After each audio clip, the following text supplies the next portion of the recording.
Okay, you saw the title, but let's get a few things straight before I get started.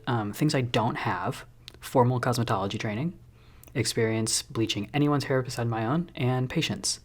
But things that I do have are a willingness to ruin my own hair for your and my own entertainment, limp wrists, which, if stereotypes have taught me anything, means that I am naturally good at doing hair, time to fix my hair if it goes wrong, and masochistic tendencies, apparently.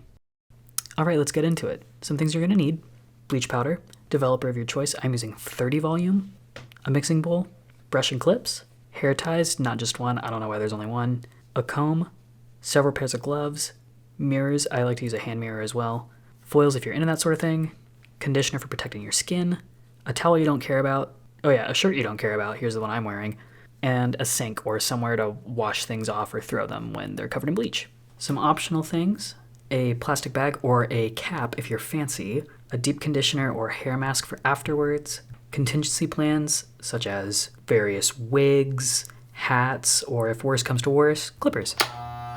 Now that you have all that garbage, you're ready to actually start. You want to do this on disgusting oily hair. If your hair isn't looking like this, wait another day. Alright, what I'm doing here is I am sectioning my hair into as many small sections as possible. The more hair you have, the more sections you'll have. I'm about to show you here also a test strip that I did. So if you're planning on bleaching hair that's already been processed in some sort of way like I have, please make sure you do that before moving along, just so you don't completely fry all of your hair. It's better to fry just a little bit off at a time. Yeah, so the more sections you have, the better, because then you have less that you have to divide manually later. We are not going to be applying bleach to these entire ponytails at a time. Here's where I decided, oh, just kidding, I want to put them into buns because that'll actually keep it out of the way better than a ponytail will. I'm checking all my parting. And here I am applying my conditioner around the skin and any parts of my hair, like my facial hair, that I don't want to get any bleach on. Okay, pause. Okay, you see this? That is a bit of hair that I have accidentally gotten some of my conditioner onto. You'll see later that that does not fully get bleached because of that, so pay attention to what you're doing when you're putting on your conditioner. It's very important. And here's just a quick demonstration of what you would do if you were going to be using foils. You really only need to do this if you're trying to bleach some of your hair, but not all of it. I'm not going to do that though, so please, if you're going to be doing this, wear gloves. Make sure they don't have holes in them. This one did, so it was basically useless. Seriously though, wear gloves. Chemical burns are no joke. Now here I'm going to actually start mixing the bleach. Once you mix the bleach, you need to move pretty quick, so before I add the developer, you're going to see me here in a minute reading the instructions. Just again, I don't care how many times you've done this, I don't care how many times you've used this product, just read the instructions again. I read it for real again. I've done this like a billion times, but I always make sure to read the instructions again because you never know, you might just be misremembering something or remembering something from a different product, and that would really suck. Mine called for equal amounts, so I just used the same scoop for both. Mixing it up real quick. I decided it needed actually a little bit more just because it was not coming together. You're looking for this consistency. It's kind of gloopy consistency. Now here what I'm telling you is just when you're applying your bleach, go from back to front and bottom to top. The top of your head is the hottest part, so save that for last.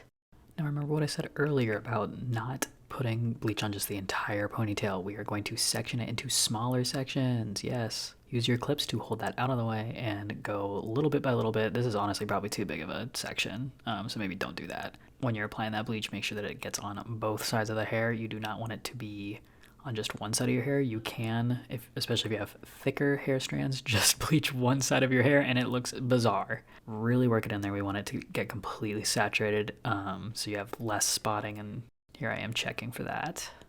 You'll also notice me here making sure that I'm not applying the bleach too close to my scalp. We're going to be doing our roots last. The closer the bleach is to your head, the faster it lifts the pigment out because heat makes it go faster. That's also part of the reason why you don't want to do something like blow dry it with a hot blow dryer. Not only would that be incredibly damaging to your hair, but it would also process it unevenly because there's no way for you to make sure that you're getting all the hot air in the right places.